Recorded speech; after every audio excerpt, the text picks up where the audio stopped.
దేవుని నామానికి స్తోత్రం కలుగునుగాక. మహోన్నతిని విద్యా కార్యక్రమంలో విద్యార్థులైనటువంటి వారికి అందరికీ కూడా ప్రభు పేరిట ది ఎక్సలెంట్ మినిస్ట్రీ ప్రేమ సహవాసం తరపున వందనాలు తెలియజేస్తూ ఉన్నాను. ప్రియులరా, మరి గ్రూప్లో ఒక క్వశ్చన్ ఇవ్వడం జరిగింది మీకు.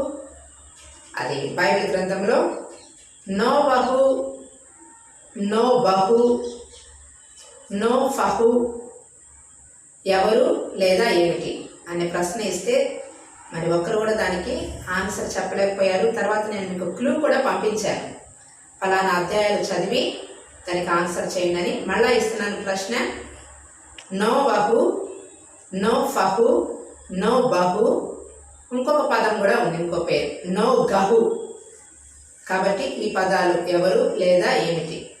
మీరు ఆన్సర్ చెప్పకపోయేసరికి మరి నాకు కూడా నేనన్నా చెప్పి సంతోషపడదామన్న ఉద్దేశంతో మొట్టమొదటి పదము నోబహు. ఇది అందరికీ తెలిసింది, కానీ నిర్లక్ష్యం చేశారు. మీరు ఆన్సర్ చేసినట్లయితే మీకు తప్పక బహుమానం ఇద్దాం అనుకున్నాను, నేను ఉంచాను కూడాను.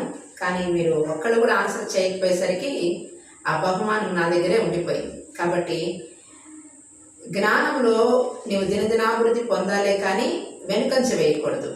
నీతిమంతులు వెనుక తీస్తే ఆత్మకు భంగం కలిగింది అని దేవుని వాక్యం సెలవిస్తూ ఉంది. కాబట్టి నీవు దేవుని రక్తం చేత కడగబడినటువంటి నీతిమంతురాలివి.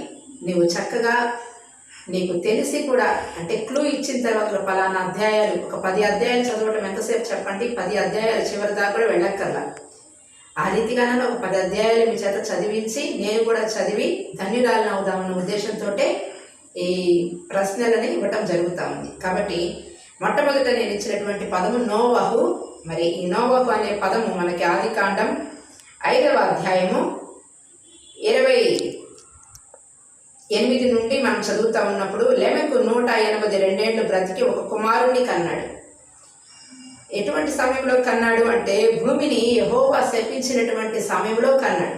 భూమిని యెహోవా శపిస్తే ఏం జరిగింది అంటే, మరి వాళ్ళకి పంటలు పండట్లేదు, లేదా వాళ్ళు పండించినటువంటి పంట ఇంటికి చేరట్లేదు, కష్టపడతా ఉన్నారు కానీ చేతికి రావటంలా. అలాంటి పరిస్థితుల్లో లెమెకు ఎంతో కష్టం చేస్తూ తన కుటుంబాన్ని పోషించుకునేటువంటి జీవితాన్ని, అది భారభరితంగా అతనికి మారిపోయింది. జీవితం కాదలేండి, అతని జీవితమే భారంగా మారింది. జీవితమే భారంగా మారింది. మరి ఆ రోజుల్లో ఆపరేషన్స్ లేవు కదా.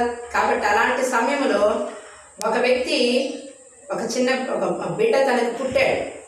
పుట్టినప్పటికీ కూడా అతడు భారంగా ఫీల్ అవ్వకుండా ఆ బాబుకి ఏమని పేరు పెడుతున్నారంటే, మన కష్టం తొలగిపోయిద్దేమో, మన బాధ తొలగిపోయిద్దేమో, కాబట్టి ఈ పుట్టిన బిడ్డ వల్ల మనకేమైనా ప్రశాంతత కలిగిద్దేమో అనని ఆ బిడ్డని దేవునిలోనే పెంచుతాడు ఆ లెమెకుల గురించి తను యవన ప్రాయంలో ఉన్నప్పుడు, మరి ఒక స్త్రీ కాదు, ఆ రోజున ధర్మశాస్త్రం లేదు కాబట్టి అది వారికి తప్పు కాదు, తప్పని దేవుడు కూడా వాళ్ళని సరిచేయలేదు. కాబట్టి ఓ ఆదా ఓ సిల్లా అని మంచి డ్యూయట్ సాంగ్స్ పాడినటువంటి వ్యక్తి.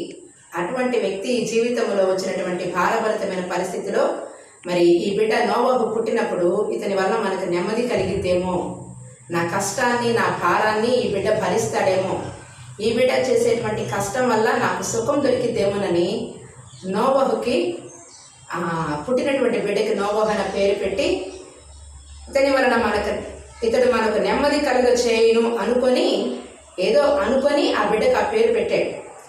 పెట్టినందుకు నోవహు ఆ పేరుకు తగ్గినటువంటి సార్థకమైనటువంటి జీవితాన్ని జీవించాడు. తన తండ్రికి గొప్ప సుఖాన్ని కలుగజేశాడు.